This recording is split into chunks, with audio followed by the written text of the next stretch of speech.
Themes of passing and prejudice and the pursuit of truth and justice should make superhero comics well suited to discussing racial politics. However, the frequent use of racial metaphor can be a slippery slope. Tom King and Gabriel Hernandez Walta's Vision series shows us why. Because so many iconic superheroes were created by Jewish immigrants during an era of intense anti-Semitism, many commentators have argued that themes of racial and ethnic prejudice fundamentally inform the genre.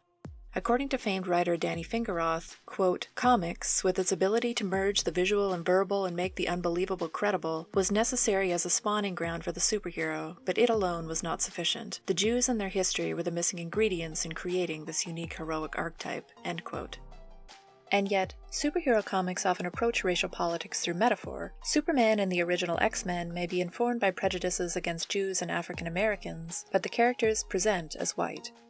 Scholar Isaiah Lavender III argues that this is typical of much science fiction. Quote, "Science fiction often talks about race by not talking about race, makes real aliens, has hidden race dialogues. Even though it is a literature that talks a lot about underclass or oppressed classes, it does so from a privileged, if somewhat generic, white space." End quote.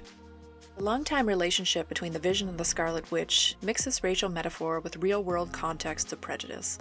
In one story, religious fundamentalists try to assassinate Vision, protesting the unholy union between a synthezoid and a Jewish Romani mutant.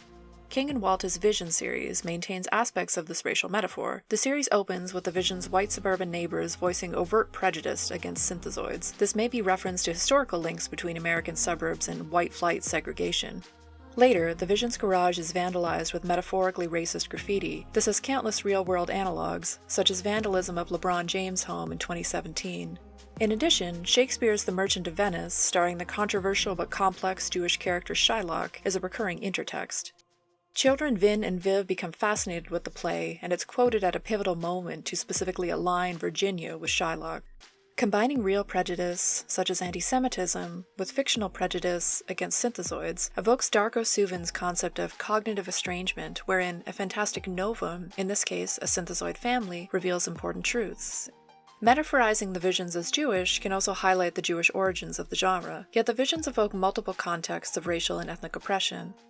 Elsewhere, they are metaphorized as Native American through a comparison with a racist Redskins school logo. On the one hand, racial metaphors can emphasize commonalities across experiences of prejudice. Recognizing commonality can foster intersectional empathy. On the other hand, the Vision's ability to represent multiple racial and ethnic groups risks appropriation. Because the Visions can represent almost any racial context to tell any story the writer wants to tell, there are no obligations to authenticity or accuracy. Racial metaphors are neither exclusively good nor exclusively bad. What matters is recognizing the history and complexity of the technique so that individual instances can be interrogated with all the nuance and variation they deserve.